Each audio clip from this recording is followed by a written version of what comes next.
मी आज बनवणार आहे कांद्याचा लच्छा पराठा. सो त्यासाठी मी घेतला आहे 1 कांदा. 1 कांदा इनफ आहे. आपण हे जर एकच पराठा बनवणार असो, तर 1 कांदा इनफ आहे आपल्यासाठी आणि 1 मिरची घेतली आहे छोटी. आता लच्छा पराठा बनवण्यासाठी आपण हा कांदा कसा कट करायचा सो मी तुम्हाला कट करून दाखवते. मी इथे कांद्याला कापून घेतलंय. आपल्याला उभंच कांद्याला कापायचं म्हणजे बारीक-बारीक स्लाइसेस करायचे आहेत. फार जाडं नाही कापायचं त्याला, बारीक-बारीकच कापायचं आहे उभं. आणि मी इथे एक मिरची घेतली होती लहान, त्यालासुद्धा आपल्याला अशाच पद्धतीने बारीक कापून घ्यायचंय आणि जास्त मिरची नाही घ्यायची फ्रेंड्स. आपण एकच पराठा बनवणार आहोत ना, सो एकच लहान मिरची घेतली. त्यालासुद्धा आपण बारीक कापून घ्यायची अशी. अशा पद्धतीने आपल्याला कांदे कापायचे आहेत आपले बारीक. आता मी हा बारीक कांदा आपण जो कापला आहे, त्याला मी एका डिशमध्ये घेतलंय आणि आता आपण त्याच्यामध्ये टाकणार आहोत 1 चम्मच मीठ चवीनुसार. त्याच्यामध्ये आपण मीठ आधी टाकतोय कारण आपल्याला ह्यातलं पाणी काढून घ्यायचं आहे कांद्यामधलं. तर आपण चांगलं मिक्स करून घेऊयात. अ, ह्याला अशा पद्धतीने आपण मिक्स करून घ्यायचं आहे. मीठच टाकलं, अजून काही टाकलं नाही आपण. आणि ह्याला मिक्स चांगलं करून झाल्यानंतर आपल्याला 5 मिनिटासाठी रेस्टवर ठेवायचं आहे कांद्याला. आता 5 मिनिटानंतर आपण कांद्यामध्ये जो पाणी असतो त्याला तो पाणी चांगलं काढून घेतलं आहे.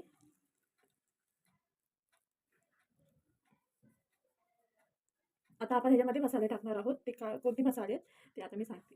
घरातलेच आहेत फ्रेंड्स, आपण जे घरी रोज यूज करतो आपण जेवणामध्ये तेच मसाले आपल्याला टाकायचे आहेत. मी हळद घेतली आहे थोडी, लाल तिखट घेतलं आहे 1 चम्मच. तुम्हाला किती तिखट पाहिजे तेवढं तुम्ही घेऊ शकता. मी 1 चम्मच लाल तिखट घेतलंय. मी एव्हरेस्टचा गरम मसाला घेतला आहे मी आणि इथे ओवा घेतला आहे आणि बेसन घेतलं आहे. 2 चम्मच मी बेसन घेतलं आहे. आता हे सगळे आपले मसाले आणि हे बेसन आपल्याला कांद्यामध्ये टाकून मिक्स करून घ्यायचे. हे आपल्याला सगळे हे असे मसाले मिक्स करून घ्यायचे आहेत एकत्र. आपण जेव्हा हा आपण जेव्हा मिक्स करतो, आपल्याला पाणी अजिबात टाकायचं नाहीये. विदाऊट पाणी आपल्याला हे सगळं मिक्स करून घ्यायचंय. जेव्हा तुम्ही मिक्स करा तेव्हा असं तुम्हाला आपलं मिक्सचर दिसेल. सो ह्याला आपण 5 मिनिटं रेस्टवर ठेवूया. रेस्ट मीन्स बाजूला ठेवून देऊया. तोपर्यंत आपण पीठ मळून घेऊया. जो आपण चपातीसाठी पीठ मळतो तोच आपल्याला पीठ मळायचा आहे. अजून एक आपला इन्ग्रेडियंट आहे ती मिरची. बारीक छोटी मिरची घेतली होती मी. तर ही मिरची सुद्धा आपल्याला ह्याच्यात मिक्सरमध्ये आपल्याला टाकायचं आहे आणि सो मिक्स करून घेऊयात आता आपण.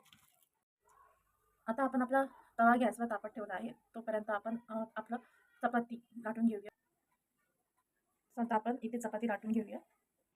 आता आपण चपाती लाटून घेतली आहे. त्याच्यावर आपण थोडंसं हलक्या हाताने तेल स्प्रेड करून घेऊया. तेल स्प्रेड करून झाल्यानंतर आपण जे मिक्सचर बनवलं होतं ते यावर स्प्रेड करूया.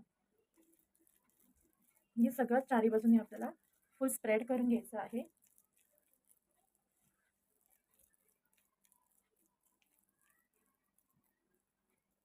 आपलं पूर्ण जे आपण मिक्सचर बनवलं होतं ते चपातीच्या पूर्णपणे ते स्प्रेड करून घेतलं आहे. आता आपल्याला त्याला कट करायचं आहे.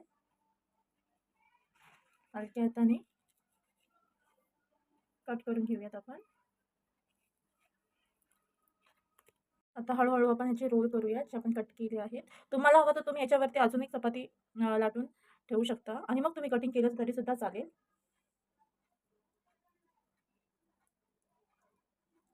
मी ते एकच चपाती बनवून त्याचं रोल बनवून मी ते त्याचं रोल करत आहे.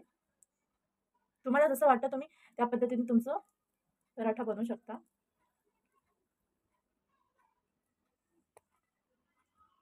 सो अशा पद्धतीने आपण आपला पराठा रेडी केलेला आहे.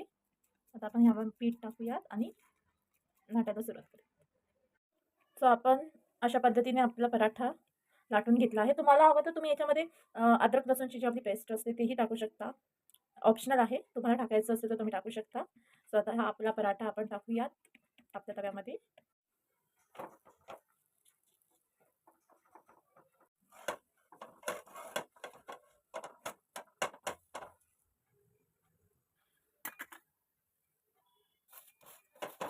तेल आपण इथे थोडंसंच टाकत आहोत कारण आपल्याला नंतर ह्याच्यावरती तूप टाकायचं आहे. मी बटर टाकणार आहे. तुम्हाला हवं तर तुम्ही तूपही टाकू शकता.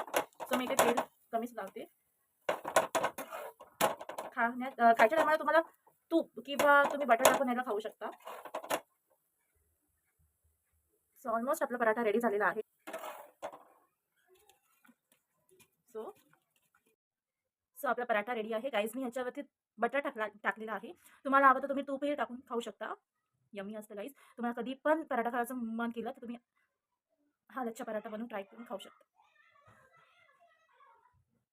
जर तुम्हाला ही माझी व्हिडिओ आवडली असेल तर माझ्या व्हिडिओला लाईक सबस्क्राईब नक्की करा. थँक्यू.